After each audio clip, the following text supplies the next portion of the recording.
Hey everybody, this is Joe748 and I am here with SD1 and our special guest is BPWannaBe. BPWannaBe, even though he sounds like a wannabe, is anything but a wannabe. He is a multi-six-figure card counter and he's doing this as a part-time side income. Is that right, BPWannaBe? That's correct.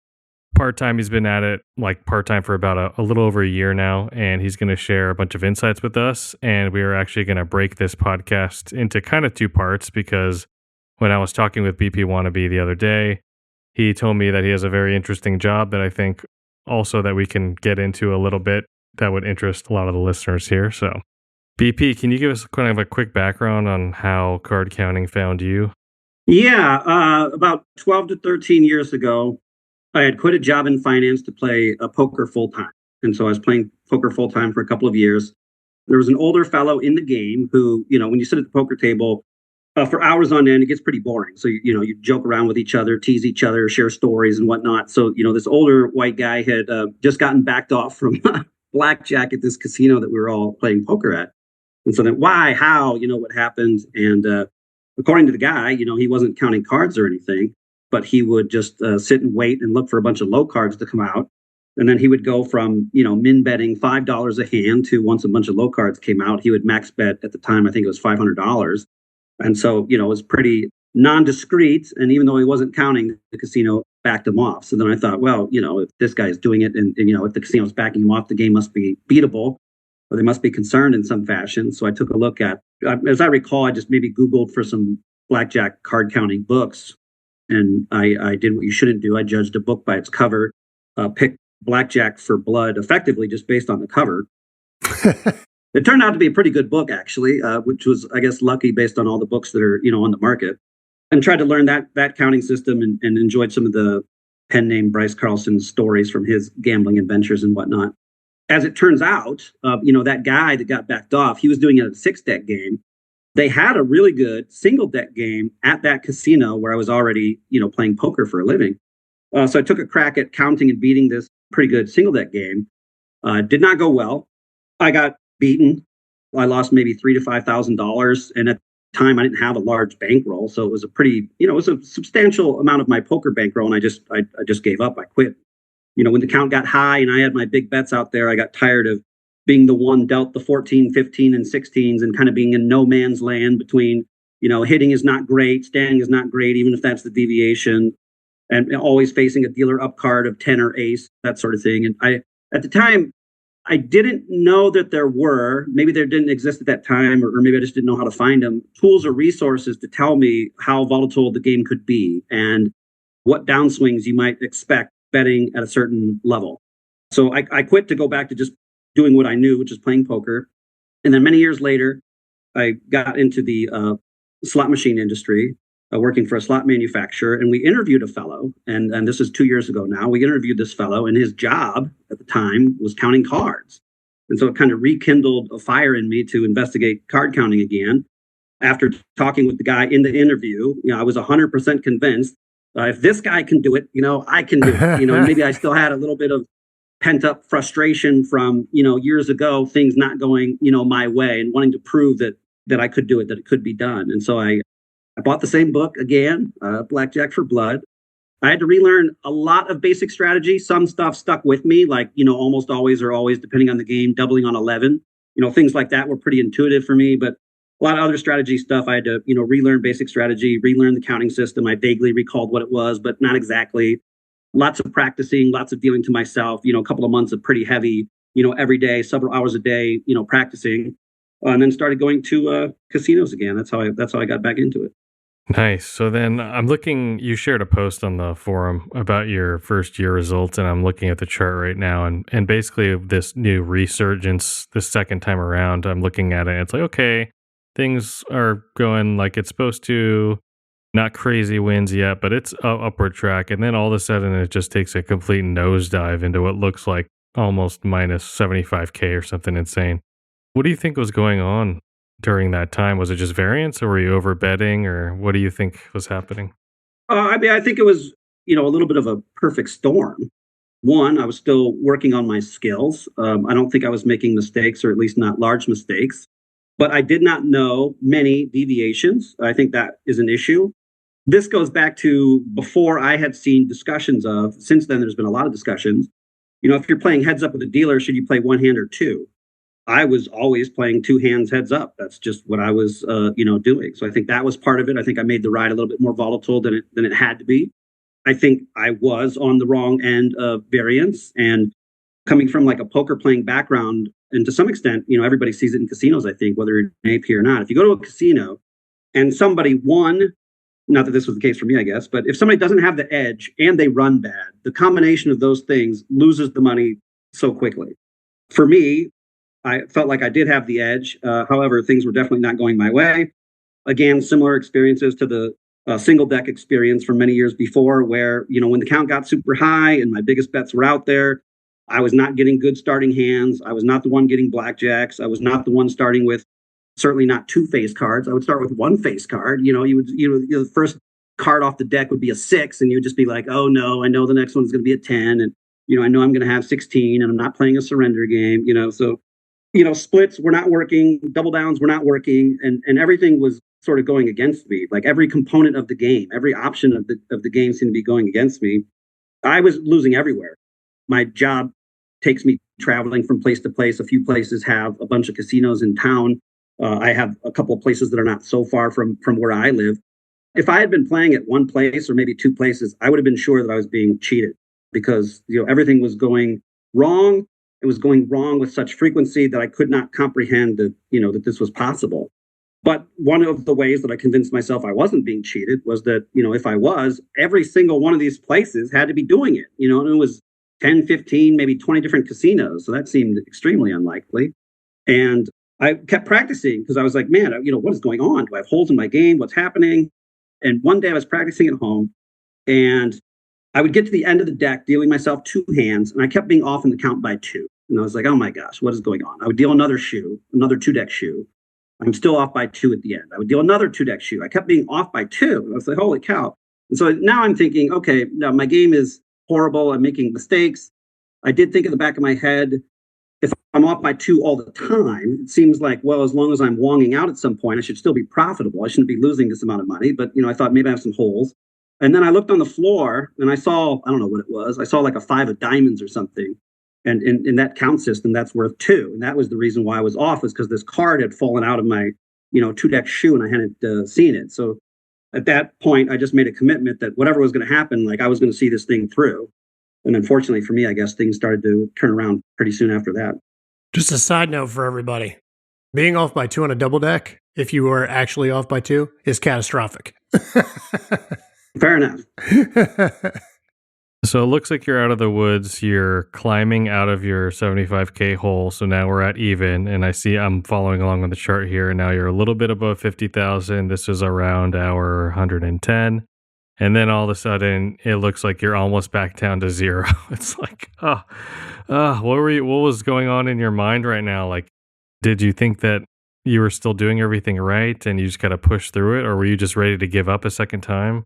I remember that exact session. And even before then, like during the kind of monster downswing, there were a couple little like blips of hope, a couple of glimmers where there were these minor upticks where I thought, oh, okay, now the tide is turning. Now we're about to head in the right direction. And then as soon as that would happen, it would turn back down, even lower or even worse. That particular session, I had a monster weekend. I think the weekend before, I came back the next weekend for another long weekend of play, and things had started off well again. And all of a sudden, I went on like, I don't know what it is, right? It's about a $50,000 downswing to get back to about neutral, about even. This was like right before dinner time. It really didn't bother me. I was confident in how things were going. I felt good about the game. I felt good about how I was playing. I took a break, went and got dinner, and then came right back the same day after a dinner break. I wasn't upset. I wasn't mad. I think battling back from being down 75,000 and just getting back to even, I think it still felt like a victory, and everything had happened in such a short time frame. It wasn't like 6 months earlier I finally got above even. It was like 1 or 2 weeks earlier, the last weekend that I went out to play a bunch of sessions. So yeah, I mean, that particular one didn't bother me at all. Came right back, and again, just the way the variance worked, had 2 monster sessions back to back. And I want to kind of close on this part of the graph. So then you shot back up to looks like about 125,000, and then after that point, it was kind of no turning back. Then it was just sort of steadily going up, the way it should. Small wins and losses here and there, but constantly going up. It looks so different after that 125,000 mark. The swings look way less crazy. Can you point to anything that was contributing to that? Well, one is I found a casino that was relatively tolerant. I started going in with a max bet of $800, and they didn't really seem to mind that. And so then I went to a max bet of $1,000. Then I was up to either $1,500 or $1,600. Then I was up to $2,000. In some cases, 2 by 2,000. And so the more that the casino let me play, just the bigger I started firing, and that partly helps why that kind of upswing was so fast and dramatic is I was playing big. And I wasn't playing big the entire time of that downswing. It got bigger over time. And since then, I haven't been playing as big as often. I don't know how much I want to share. I've also gotten into some other stuff, probably not primarily. Primarily, it's still, blackjack. But not playing as big and playing some other stuff has helped the swing. Yeah, you had me at 2 by 2,000. You don't need to say anymore. I know. Yeah. That totally explains the chart right there. This looks so similar to mine. Being a part-time player, can you kind of take us through how you manage and schedule your playing time with work? It can be challenging. My wife lives in another state. So, trying to maintain that familial relationship while we figure out long-term, who's going to live where. That requires a lot of time and a lot of travel. My full-time job requires, a lot of time and some travel. I do work full-time remote, which is a benefit, which is very helpful. The company has offices in multiple locations around the country. Some of those locations have casinos in the area, so that's helpful. I can travel for work and combine these trips into, just efficiency of time. It's both a work trip and a play trip, if you will. And then I plan the calendar out as far as I can, which is hard because each day itself is very busy. So it's hard for me sometimes to look 1 month, 2 months ahead to try to plan a trip because, flights are cheaper if you can book a month or two ahead of time versus 2 weeks ahead of time. But it's challenging. I just try to fit it in as best I can. And, fortunately, I have the support from, both family and work. I think without both of those, it would be would probably be impossible. Does your employer know that you do AP? Some people at work do. When you say employer, if you mean like my boss or like the owner, that's not as clear. They know for sure, at least, that I come from a poker playing or gambling background. But about AP stuff, not as clear. Some coworkers, one in particular, who's a big gambler himself, not necessarily an AP, but a big gambler, he knows. Yeah, I asked that because, as you probably know, like my former job was from home, remote, and I traveled a ton. So I often played on work trips. So, you're traveling for work. There's not much to do at night. Do you often get opportunities to play in different casinos everywhere on work trips when you travel? Oh, absolutely. Yes. That's a nice benefit. They pay for the travel. Right. When you are supposed to be in a city, how do you go about picking where you're going to play? That's a good question. One of my notes is that I've not done a good job of networking. One of the things I think I'm good at is being able to look myself in the mirror and say, okay, what are you doing well? What are you not doing well? Out of the things that you're not doing well, what do you want to get better at? What do you want to put in the work? I've not networked well. I do have a couple of people who hopefully they feel like this is true, in both directions exchanged, helpful information. So there are some BJA members who have helped me in a couple of the regions where I've gone. A lot of casino 411 looking. At one time, the people in the East, who you are about how many messages get posted. And now that the general chat is open, more than twice a week or what have you, I can't keep up with all the regional chats, all the messages like I used to. But there was a time when I read every single forum post and I read every single post in every regional chat. And so if there was ever chatter about a casino, good, bad, neutral, indifferent, whatever it was, I would make a note. And then whenever I would go to that region, if I would go, there's plenty of sites I have notes on that I haven't even been to.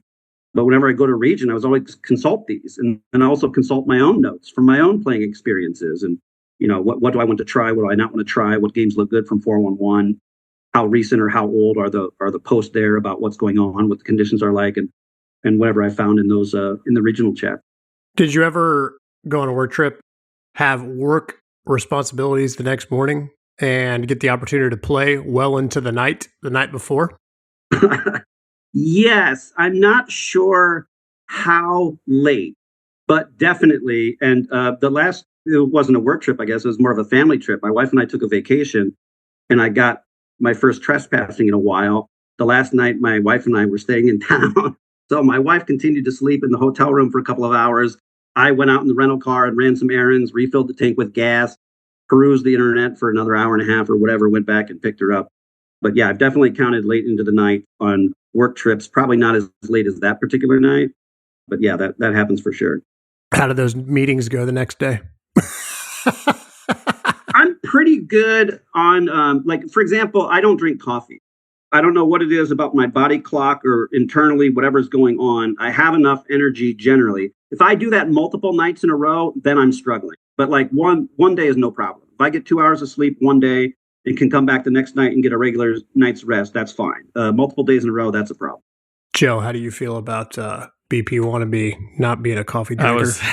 I was just gonna mention something. I was gonna say you're a better man than I. Yeah, same. Yeah, but yeah, everyone's bodies are different.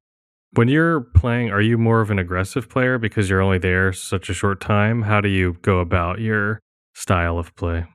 I feel like I see a lot of talk about these binary names. You know, is somebody a maximizer? Is somebody an optimizer? Does somebody maybe optimize locally and maximize nationally, or whatever the case may be?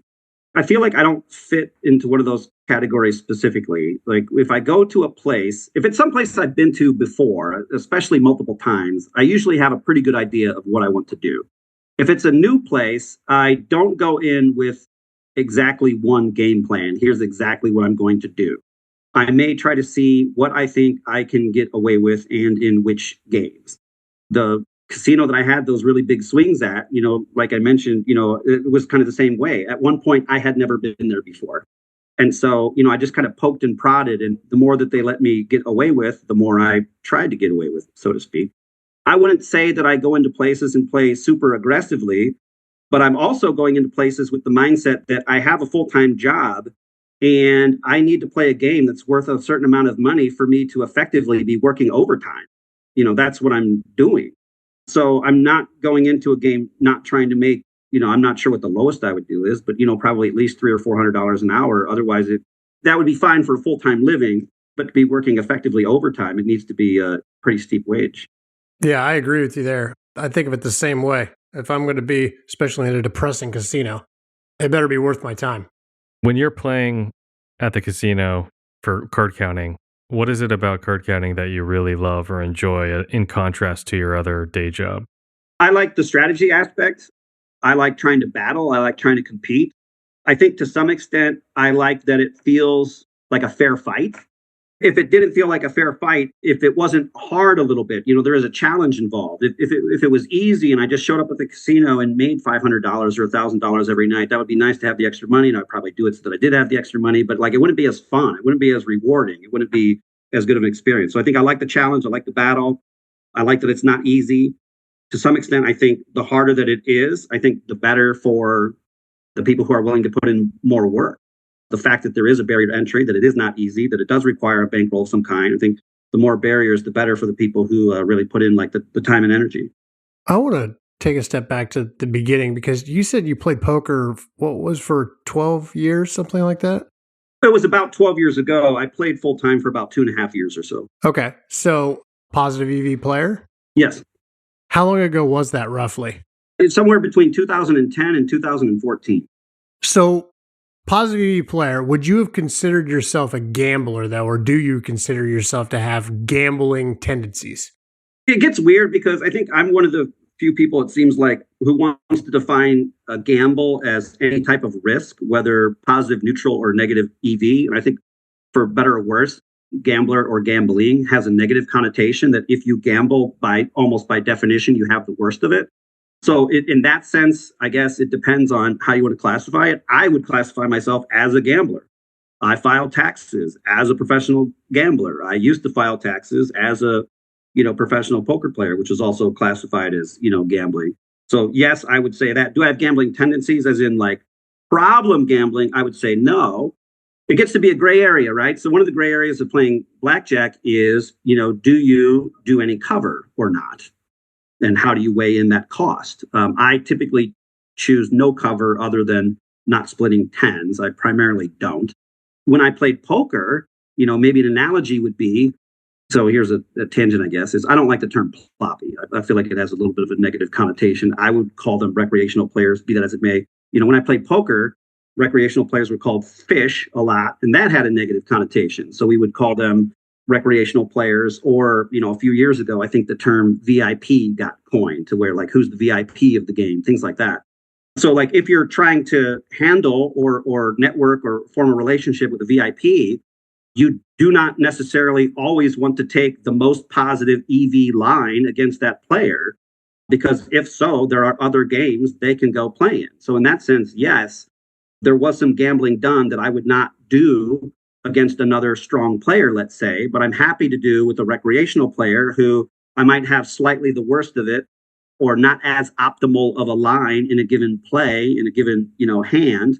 But I'm looking out for the long term, like what's in my long term best interest for opportunities to play with this player. So you wanted to milk them? Absolutely. 100%. Smart. Yeah. The game that we used to play in, it was built around one guy. That's how strong the game was, and how, I don't know what you would call it, loose or whatever, the player was, is this one player effectively supported 9 professional poker players. I didn't play a lot of live games. Live games drive me absolutely insane. But back in the glory days of being able to play like 10 tables at once and everything before that dark, dark day occurred and everything got shut down, that I could handle. But I've heard tales of what you speak of. I feel like in a lot of places in my life, on some level, I feel like you make your own luck. How many situations, and I don't believe in luck, but I think it's an easy concept to maybe wrap a head around, or it explains a hard, difficult more easily. But luck would be, sort of like, how often are you putting yourself in these positive expected circumstances? Well, I showed up at the casino every day, so as soon as this once in a lifetime, more or less, opportunity came along, I was there because I was there every day. If I didn't show up every day, it wouldn't have been as likely that, I would have gotten in a game with this fellow. But, kind of right place, right time, and got to experience what that was like. And, looking back, some of the older guard, people who had more experience than I did, would tell me how great this opportunity was. And I didn't really fully appreciate it because I just kind of stumbled across it and hadn't been playing full time as long as they had. But it was a great opportunity while it lasted. That's for sure. I want to get into just a few minutes here about your day job, if that's okay. Sure. You work for a slot machine manufacturer. We're not going to say what you do because we want to keep your anonymity, of course. But working in that industry and working on slot machines, what are some of basically the engineering aspects of it that get people so addicted to them? It was actually, maybe surprisingly, really hard for me to come up with a list because there are a lot of items that, at least at this point, I've been in the industry now for 10, maybe almost 12 years. A lot of elements that I would consider like very basic or standard or part of the foundation or the building blocks. And I'm more interested in the finishing touches now or whatever. Like, to some extent, all games may have a common base or a common foundation. But, over the last 24 hours or so, I've just tried to, like, as something pops into my head, just kind of write it down. So I have some notes. But there is a lot of crossover with video games. How do you get people to play these games, buy this game instead of that game, play a game longer? I've been out of the video game. I have too many vices as it is, right? I have the full-time job, family lives out of state. I got this blackjack hobby or whatever you want to call it. Like, I honestly probably don't have time for video games anymore. So I'm out of the loop a little bit, but there's downloadable content, there's add-ons, there's extra levels, there's packs, there's, like, all these things are somewhat equivalent to what might be done in slot machines. And there are a lot of jobs in the slot machine arena and video game arena that have crossover, where people go from one industry to the other and vice versa. But in any case, almost anything that you see or hear in the game, right, like, almost has some sort of incentive to keep you playing or to be interesting in some regard. You could start with the real strips. How are they laid out? What symbols are next to what other symbols? What do they look like when they spin by the reels?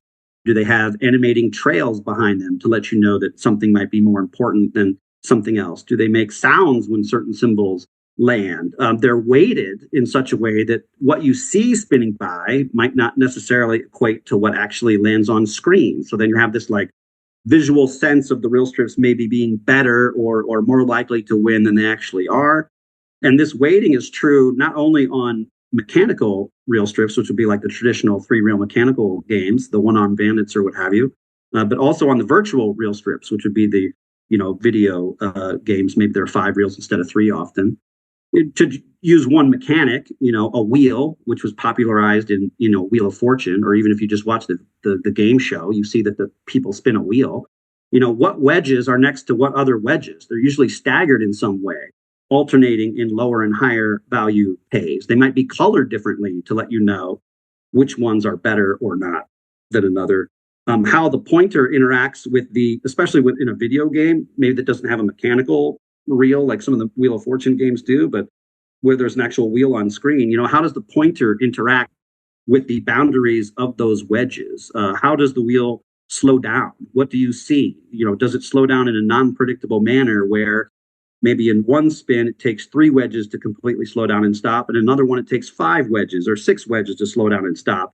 And lo and behold, one of those wedges that goes by happens to be the top jackpot in the game or what have you. So you have this like slow progression of the pointer dragging across, and you're hoping the pointer has enough friction that it bounces back off against the next peg or post, but instead it just barely twangs over, to the next side. All of that stuff is intentionally done. So it's not even just what wedge it lands on, but like what fraction of the wedge it lands on, or how the pointer interacts with that post.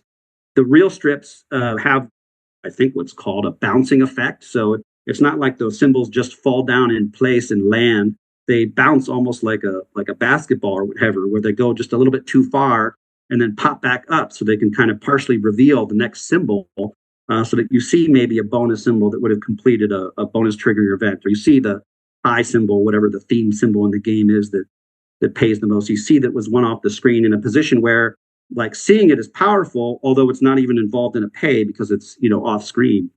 Symbols can be oversized. So that not just with the bouncing effect, but just when the reels are stopped, you can see the oversized symbol that's off screen on the bottom, on the top, these sorts of things that were, again, one away, which leads into these near miss or near win events. How do you tease something that it was almost a really good win or almost triggered a bonus? There are sights, there are sounds, there are animations that hint at all of these sorts of things. If you have a game that takes 3 different bonus symbols or 3 different reels of the bonus symbol to trigger a bonus, you may hear something where the first eligible symbol that lands has kind of a boom, and the second eligible symbol that lands is now boom, so it's a boom, boom. And then, if you get the third one, boom, boom, boom, and then possibly some kind of alarm or other, bell that goes off. All of these things are designed in such a way to let you know that this is important, that it's something that, if you've been kind of hammering away at the button, drolling through the base game and, losing and whatnot, that now this is something that needs to be paid attention to. This is what you're rooting for. This is, you almost winning, that sort of thing. Do the companies, do they just have focus groups of like a bunch of people coming in and just testing out the machines, and that's how they choose the sound effect or the animation, like just purely based on data? Or is there someone at the top being like, with all my years of experience, I'm going to go with this? There are focus groups involved. My experience with focus groups is you have to be like real careful what you take out of them, because typically a focus group might be legitimate players. There'll be people who play games, like black card, top tier, whatever players at whatever local casinos there are. But at the end of the day, they don't have to put up the money to play the game. They're playing some prototype. And so the feedback that you get is not always what you would get if you actually observe their behavior in the field. On occasions, if you watch what they do in the field and you ask them a question in the focus group, they'll tell you something different in the focus group than what you like just saw them do out on the floor. But as long as you take things with a grain of salt, there are some good comments that come out of there. Primarily, though, it would be decision makers. There would be game designers. There would be various high-level stakeholders who have decades of game design experience, sometimes in both video games and slot machines, sometimes just slot machines, that will make these decisions. What's the famous Well, he's got a lot of one-liners. The Vegas Matt sure do get 5 a lot. I like his. I'm going to forget what all his lines are, right? But the "get even" or "get even worse." That's one of my. That's my favorite, I think. Do you ever have any kind of weird moral dilemma in your head? It's like, oh, I'm working and creating these machines that are potentially addictive. How do you deal with that? Right. For whatever it's worth, I'm sure this is not the most popular opinion. No, I don't. Do I understand that there's a gambling problem? Yes. Do I want people who have a gambling problem to get help? Absolutely. Do I feel like they should be in casinos or targeted or whatever? No. But at the end of the day, and again, it's probably not popular, maybe it's not even true. I don't feel like slot machines and or casinos are doing anything that any other profiteering business is not doing. Maybe the effects are worse. Maybe people are targeted in different ways or what have you. That stuff I understand. But I don't primarily have a moral dilemma regarding it, no. This is just funny because this is just on the heels of, I don't know if you listened to it, our recent podcast with Brian, who's a problem gambling advocate.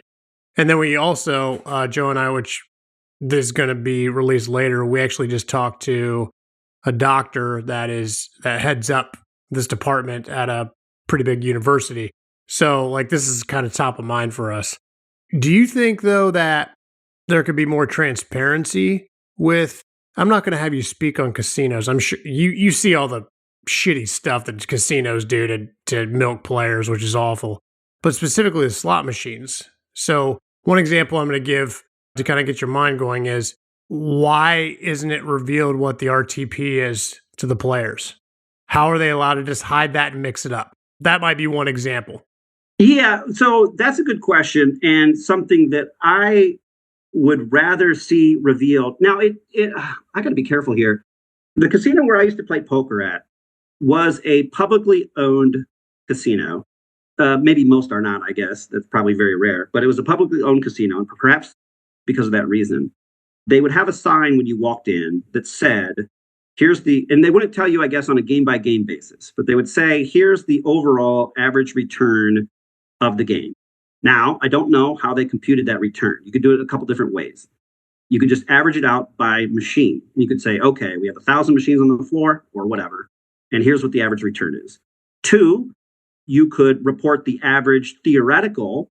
3, you could report the average actual, like whatever the games actually paid back. Maybe it's not even what they were supposed to, but what they actually paid back. Generally, casinos get enough volume that with all of their machines in a given month, it's going to be pretty close. The theoretical actually are going to be pretty close. And you could also do some things based on like weighted, like people play this game more than they play this other game. So you could even do like a weighted average. So anyway, that particular casino did report at least the overall average. I would agree that casinos, I would like to see the average reported. My guess would be that, especially, I can tell you what it roughly is. Las Vegas Strip, at least it used to be, in the 85 to 88% range would be like main floor, slot machine. I have heard rumors the Las Vegas airport is basically lowest allowed by law. I forget if that's like 75 or 80%. It's very, very low. 75 in Nevada. Yeah, very, very low. And even 85 to 88 is very low, in my opinion. If you go into high limit rooms, sometimes you can get higher and that sort of thing. And many games will give you a higher return if you bet more, not all. And that's a thing that you would not know, to your point. But so, yes, I would like to see it reported. The people who try to attack slot machines in casinos, for example, sometimes knowing when you can play a game or not, one of the things that would depend on, to the best of my knowledge anyway, is not really my field of expertise, is the overall return of the game. The higher the return of the game, the earlier you could potentially play a machine, and the lower the return, the longer you would have to wait, the better state you would have to have the game be in to, make up for that lower return. But I would like to see that stuff be more public. Seems like a hard battle to fight with how, I think if the casinos were proud of their return, they would be like, oh, yes, we will show the return. If they're not proud of the return and feel like that it would be negative publicity about how, low it is, that's going to be an uphill battle. There's a lot of states that require the average RTP. Sorry, for everyone that doesn't understand what that means, RTP is return to player. You have to search for it. It's not like it's super public, but it's out. I mean, it is public. It's out there. But it's interesting to look at because, you might have one property that's slots only, and you see that they have the same return to player as one that has slots, table games, etc. But then they also have skill-based games on the floor, quote-unquote skill-based. So that video blackjack, for instance. Well, video blackjack is going to raise your return to player when you average that into what the slots are and kind of show a misleading number for sure. Or, video poker, things of that nature. Not that you can really trust that average that you see from the casinos. But anything else? Is there anything else that you, just knowing and being in the industry, that you're like, man, and I have no issue with you. To me, creating a slot machine is creating a video game. I see the casinos and what they do as bad and evil, personally. That's my opinion. But a slot machine in and of itself is not necessarily evil. Yes, it's trying to get you addicted. Yes, it's trying to make you hit the button again and again and again, just like a video game is. Or Facebook is trying to get you to log in again and again and again. There's no disparity there.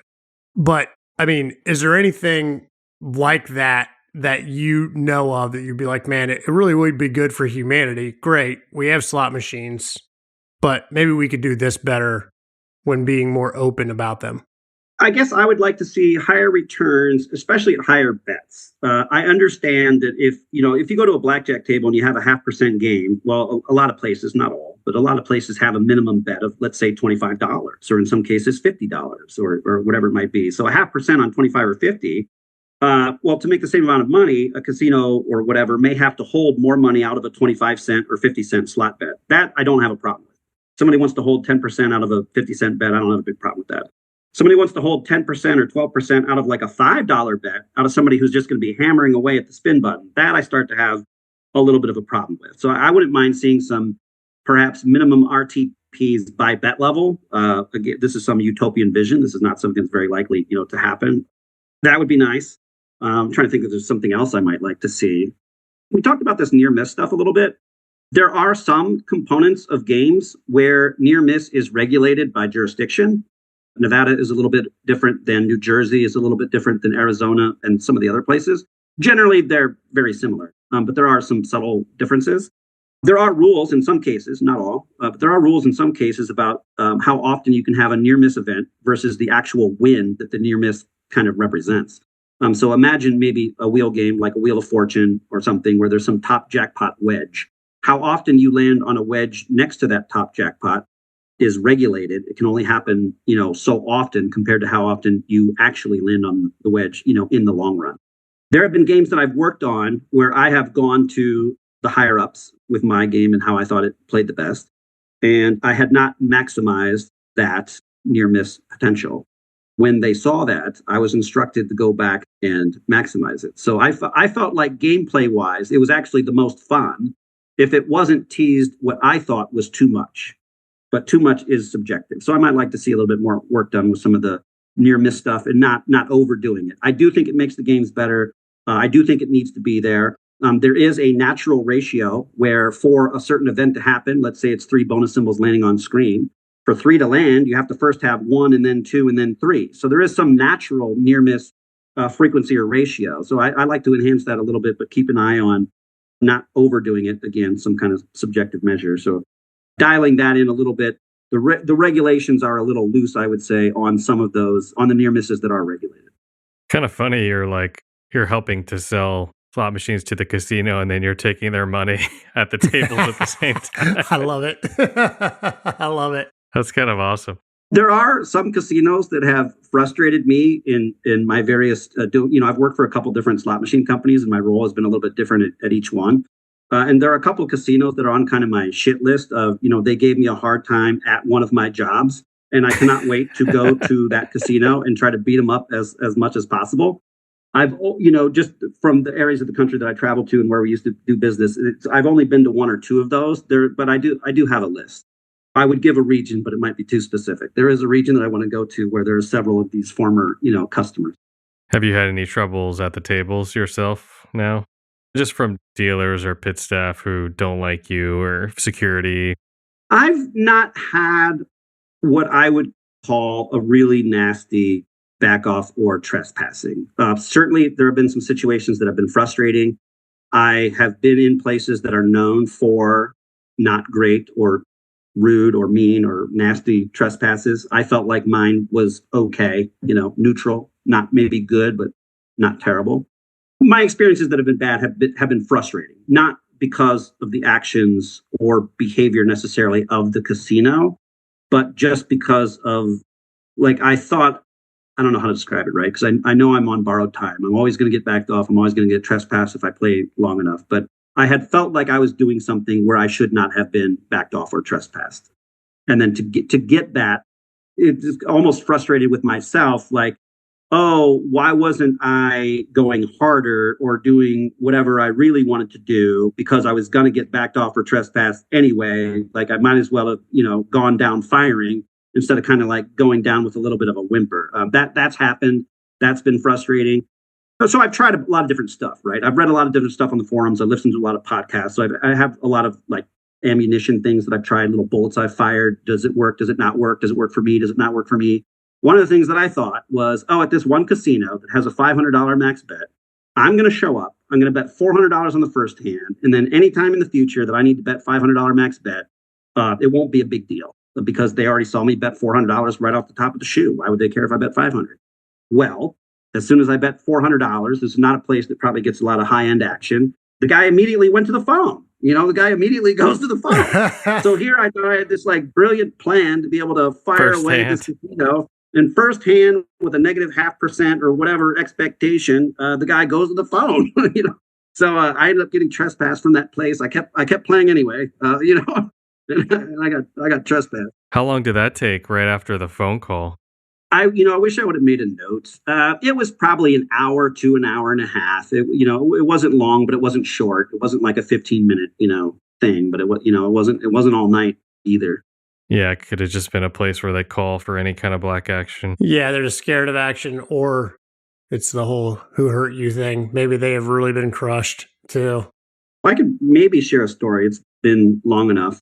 The casino where I'd had the most success at early, where I'd had the big downswing, then the big upswing, in part it was because I was losing. In part it was because I started playing there before I joined BJA and had listened to all the Game on Edge podcasts. I was playing rated. So I was playing rated at this place. And I didn't play rated right away. I knew even without the advice that playing rated was probably not a good idea long term. But I went in there and started losing. So I'm down 10,000. I'm down 20,000. I'm down 30,000. I have nothing to show for it. I'm paying for my own hotel room. I'm paying for my own food. In one case, I think I rented a car to drive up there because I had heard that you might not want to use your own car, and so I had all these costs, and I was losing. And so I was like, well, screw this. I'm going to at least stay up here for free. So I started staying up there for free. And, even when I started winning, wasn't having any problems, was still, playing rated. And then eventually I got backed off of table games, and I would still go up there and play. And even though I'd been backed off, I wouldn't play rated now, but I would still go up there and play. I would be a little bit careful about which games I was playing and which people were working there, and trying to avoid people who, I knew from my past experiences. And one time I went up there, and the game that I normally play was full. And so I was like, man, well, let me go into this other place and check out if the table there is open and make sure that I don't recognize anybody there. So I go into this other room. Sure enough, there's a table I can play heads up. Great, perfect. So I sit down and start playing. I buy in. And before I've even gotten the chips, the person who was there one of the times when I had gotten backed off came from around the corner. Like, I'd gone into the room and they weren't there. And now, after I started buying in, they come in. Well, now I know that, my time is coming to an end. So sure enough, security comes down, asks for my ID. I decline. They tell me I look like somebody who'd been backed off here before, yada, yada. Ask me where I'm staying. I say across the street. I'm actually staying in the hotel. I leave the casino. It's like 85 degrees outside. I walk a mile to a strip mall that's not so far away. So I walk a mile in this 85 sunny degree weather, sweating. I buy a whole new change of clothes at this like grocery store. There's a shoe store next door. I buy a new pair of shoes. I bought like hair gel. I hadn't shaved, so I bought like a shave. I couldn't go back in the hotel room, so I had to buy like shaving gel, a razor. I went into the grocery store bathroom and just like shaved and redid my hair, changed my shoes, my pants, my shirt, just tried to get a whole new appearance, and went back. Cashed in some chips, and then I went to fall asleep, and I made a note to myself, like, hey, set the alarm and get out of here early. Don't, let them kind of catch up to speed. Well, I was tired. My alarm went off after a couple hours. I went back to sleep, and sure enough, then like 8, 9 o'clock in the morning, whatever it was, they knocked on the door, and they were ready to trespass me. But I gave it my best shot, redid everything that I could do at the local grocery store. Oh, while I was in the grocery store bathroom shaving, a guy who worked at the one of the nicer restaurants in the casino, I ate there all the time, a guy who worked there and served me food came in, took a piss, and left without washing his hands. So I got to see that. I got to see that while I was sort of like changing, disguises. And then I've never eaten at that restaurant since. At least not while that guy is working there. Just on that note, the amount of times that I have been in a casino bathroom and like been next to somebody taking a piss and they walk and leave, or worse, they just came out of the stall and then they're sitting next to me on a table, and I'm just like, oh, can you not give me those chips? I saw those go back into your rack. I don't want those ones. I haven't seen this, but has there been a YouTube video or someone doing a microscope on a poker chip or a casino chip to see how dirty it is? Oh God, I don't even want to know. It's got to be crazy. I don't even want to know. That's, yeah. I mean, it's probably the same as disgusting as currency, and we touch that all the time. So if you really wanted to know, maybe we could partner with a higher learning institute and have their biology or whoever students, put it through the paces. UNLV should really be doing that work. Actually, that's true. That's a good idea.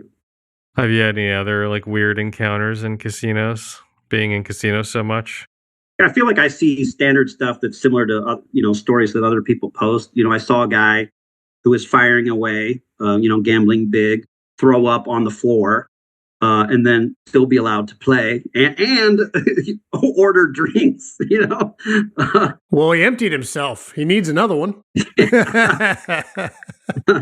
And then it's kind of odd because due to the coloring of the casino floor, after a certain point, you couldn't really tell where it was. Oh, man. Yeah. So, whatever their equivalent of the hazmat crew came out with a bunch of chemicals and whatever else. And they're like, where is it? Where was it? And I'm trying to help point to where it was. The dealer's trying to help point, but they have the table in the way. So they don't really know exactly where it was. But even though they knew that something bad happened on the floor, I don't know that we actually got the bleach or whatever it was where it needed to go. If you could point to something that, looking at your early career versus now, what do you think is the biggest change that you've made in the way you play or your approach? Well, I think I've kept practicing, right? So I think my skills are sharper, cleaner, faster. I'm not betting as big, so the swings are not as big. I'm not saying I would never bet as big again. If I found a place that seemed to be like tolerant and whatever else, if I found that kind of perfect set of circumstances, I would absolutely fire away. Even though I'm not playing that big, it's still like 2 by 1,000, so it's still something. It's still sizable. Other things that I might change or do differently. I mean, I've learned a bunch of deviations, so I'm not one of the people who feels like I need to know them all. I'm perfectly happy knowing the top 21, 25, trying to get most of the value of the deviations. I think that's important and something that I did not do at first. We talked a little bit about when I'm heads up, I only play one hand now. I think that's important. I don't know if that's quite true, but maybe you get, trying to do the math in my head real quick. I'm trying to think, do you get 50% more hands because you go from 3 down to 2, something like that? I don't know. Trying to be a little bit more selective about what games I play. I don't think I mentioned this. I used to play through all shoes, all dealers at the casino that was tolerant. I just played 10 hours a day, 12 hours a day, 14 hours a day. I'd play through everybody. Now, I was lucky. Most of them gave pretty good penetration. But there were some dealers that were close to like one point, like on a double deck game, cutting half the shoe off. And I would play through. And now I don't. Because what's their shift? Their shift is like a half an hour. I don't, at first I felt like I just needed to play all the time as much as possible. At some point I was trying to play as big as possible. Now focusing a little bit more on quality of games. I think that's important. Trying to expand my repertoire a little bit, getting some other stuff. Some stuff has gone well. Some stuff has not. But, to some extent, I don't have a problem with that because, and this has been true in all areas of my life. The things that I put the most work and effort into have also been sort of the most rewarding. And the things that I kind of half-assed, like I took a shot at sports betting and it completely backfired. I got an unabated subscription and they post whatever lines they post, and I would find whatever line they thought had a 5% edge, 3% edge, whatever. And I would, with doing no research, I would just fire $1,000 a game, based off of this unabated stuff because I'd heard other people doing it, and I didn't listen to any of their videos or tutelage or whatever else was going on. Whether I had an edge or not, I have no idea. But it didn't work out. I don't feel like I deserved it to have worked out because I put in no effort. I put in no work, and so. I'm on to other things that I am willing to put in some effort into, and they've turned out much better. On the flip side, unabated did work for me. I was, Yeah. but I was pursuing it more like part-time to full-time. Yeah. Yeah, the sports betting is kind of deceptively slow compared to blackjack because you could be putting down 500 bets, positive EV bets that are great bets, but that's only several hours of fast blackjack time, and that probably took me a while to get to do. Yeah. SD1 kind of hinted at it earlier with playing. I would never get up that high. I would play like 4 to 6 was kind of my sweet spot, but playing 10 or 20, tables at a time online poker, playing live poker, if you don't have a good group of guys who are, or gals, who are joking around and teasing and laughing and talking and, whatever else, it is such a grind to sit there and play 20, 25 hands an hour. That is all the hands that you can play in an hour. And so if you play blackjack, especially if your head's up or whatever, it's just much faster pace. The hands are coming and going much more quickly, especially for people who are maybe busy or what have you. It's just a more efficient use of time. To me, to each their own. My ADD brain just can't handle it. I can't handle live games. And I don't like a lot of people, especially poker players. Do you see yourself ever going full time, or would you never do that? Unsure. I would not say that I would never do it. I'm not sure what circumstances it would take to do it. Perhaps maybe like taking a summer and like really hitting the road. My trips these days are, if it's for work, it's a week. If it's for me personally taking a trip, it's usually a long weekend. It's just not full-time hours. It's just not full-time experiences. It's not full-time, like maybe burning out a whole region where you need to go somewhere else for a while. So I think if that's something I wanted to do, I would have to give it some sort of a trial run while having a full-time job to just kind of see how it goes. The other thing is, just with my family situation and whatever else, losing either one of those two pieces of income right now would not be ideal. It would be okay, but it wouldn't be ideal. So at least for now, while some family stuff gets sorted out and whatnot, I'm going to keep both streams and see how it goes. Yeah, no, it's incredible that you've been able to part-time make several $100,000 on the side. That's really, really awesome. It's been nice. One of the things that I've struggled a little bit with is, trying to kind of like enjoy the ride. I feel a little bit like I'm not worthy of being on the podcast. There's, for everything that I do, for every like tool that I have or angle of attack that I have, there's somebody who I know more or less personally who does it better or longer than I've done. But, hopefully people either learn something or at least are mildly entertained. Well, I think that you're doing, not that those people aren't. I just mean to kind of build into you a little bit in terms of you feeling like, I don't know what word you would use, inadequate to be on the podcast.